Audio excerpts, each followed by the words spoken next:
Welcome back to Great Day Washington. We have a visual feast for you this morning.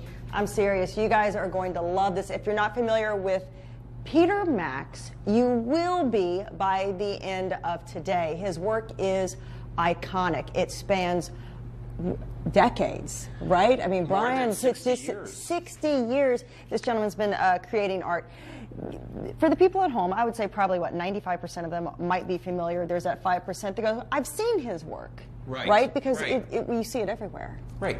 It's out there. It's part of our culture. It's part of who we are, Andy. So when you look at pieces like the Peter Max Love from 1968, that's an iconic image. It's in his cosmic style. So Peter started doing those when two things happened. One, they came out with a pen from the Japanese Pentel pen company. It was the first felt tip pen. Why is that important? Because it's the first time that a pen can be used on any surface, a napkin, a tablecloth, anything, and it wouldn't snag. You could make one contiguous line. It would just flow across the page. And he had this idea, like, well, what if I kept the line going and I kept making all these great lines and like this cosmic, cartoonish world? You know, and he did, and it just amazed people. And he did, like this piece right here. This is part of the Cosmic series, and this is the one that I think everybody in here this morning, we kind of keep going back and looking at this. The neat thing for me looking at it is it feels like there's movement. Talk to me. That's something he does purposefully. There's this rich static use of color. There's this flow of the brush across the canvas. It seems to almost move, and that's part of how Peter paints. He tries to paint in that movement, and you have the galaxies and the stars and Saturn up there. You have that flying angel figure. So you feel the movement, you feel the air. He's also trying to always reference all the elements, right? So that's also kind of coming through with the wind and the air and the atmospheric quality of it. You have New York too, and he is one of the consummate New Yorkers, one of the consummate American artists. So you certainly have that here. So you have all the classic New York skyscrapers, and you have some of the newer New York skyscrapers too. So. And what's neat is obviously he's an iconic artist. He was friends with other iconic artists, which really you see in his work, from the Grateful Dead to the references to the Beatles. Talk to me about that.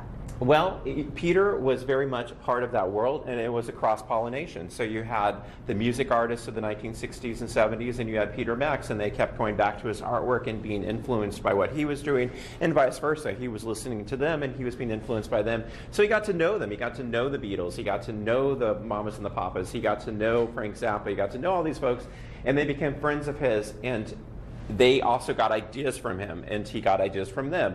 So it just round and round and round. And you see that in these pieces. So he's sort of celebrating his past and also some of the achievements of some of his best friends. Fabulous. And not only, I mean, do you see it, but you feel it. There's a real energy that just pops off the wall here. So we want to drive people to the website because they can go check it out. Peter Max is actually going to be coming here on Saturday. We're going to talk more about that, but that's when we return. So don't go far.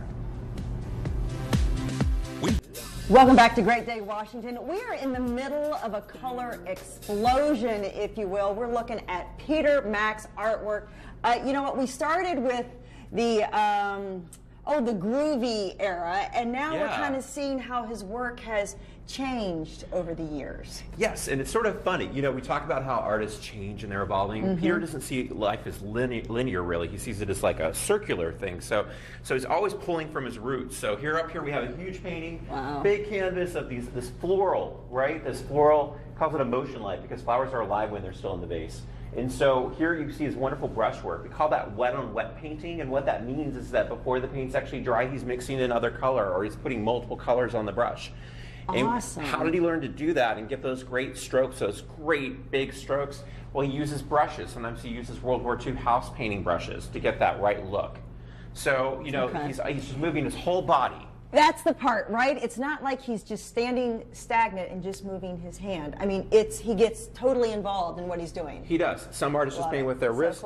Whole body. Fine with that. We don't have a problem with that. But one thing I want to make sure you guys at home get to see is these two paintings right here. Obviously, this is our neck of the woods. It is. We're looking at Washington, D.C., right? The fireworks on the 4th of July and the cherry blossoms here looking towards the Washington Monument. Peter is, always the adamant, patriotic guy. He's worked for every president since Ronald Reagan. He's done all this work for the Statue of Liberty to restore it back in the 1980s, and he's done a lot of work here in D.C., so he's very much about supporting the arts, but also giving back to the country that he's adopted. And here you see some of the best work examples of that, whether it's the Liberty, the flag, or the monuments. Yeah, it all just, I mean, again, it just like pops off the wall. So Peter Max is actually going to be here on Saturday. Everything that you're seeing right now is for sale. And this is like one of the few things that you can buy that's actually like an heirloom item. You can pass this down. We're going to hear more about the incredible artists that created all this work. So don't go away. We're going to be right here. Lots more to show you. Well, Andy, how's it going?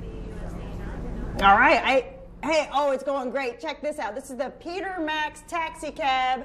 It's a work of art, and it's for sale along with everything else in here today at the Wentworth Gallery. Absolutely gorgeous. Okay, this book right here, people can get it, but only one way to get this book. If they pick out their favorite piece of art or favorite pieces of art, they get a book free, and Peter will sign it at the event. The events are this Saturday. They're going to be at the Montgomery Mall from 1 to 3, and from here at the Tysons Galleria from 7 to 9 in the evening. But come in early. Check out the collection at your own pace. See everything. It's already up. Enjoy it. Guys, it's a kind of a once-in-a-lifetime opportunity to get to meet this man right here, right. Peter Max. He's the man. All right, let's toss it back to you guys. Look at this. All right, thanks, Andy.